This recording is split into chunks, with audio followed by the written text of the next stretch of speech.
It finally ripped.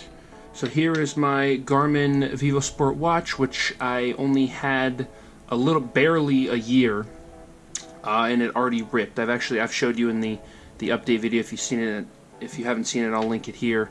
It slowly ripped right here, and then it ended up ripping. Actually, the way I ripped it, I was pulling my pants down, and I don't know if the watch got caught on my skin, because it's rubbery and it just caught it and took it, or on my pants or something, and then it just ripped off and fell onto the floor.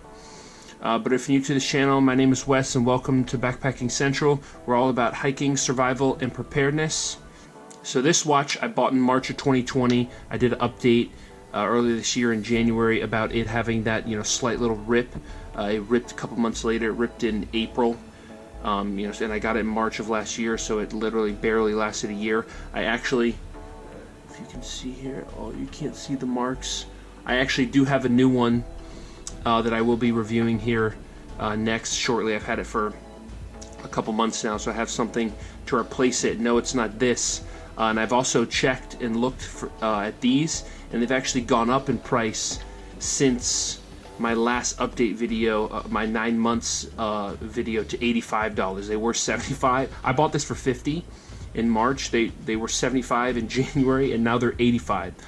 So who knows? But I just wanted to give you guys an update. I will be contacting Garmin to see if they can do anything. I was actually thinking about taking the screws off. These are hex screws, so they're kind of, I don't have that screwdriver available right now.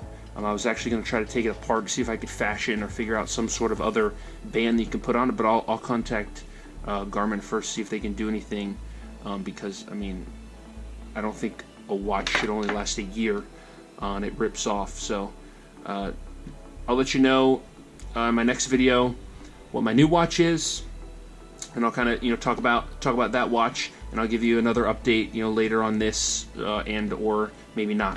So I'll catch you in the next one. Peace.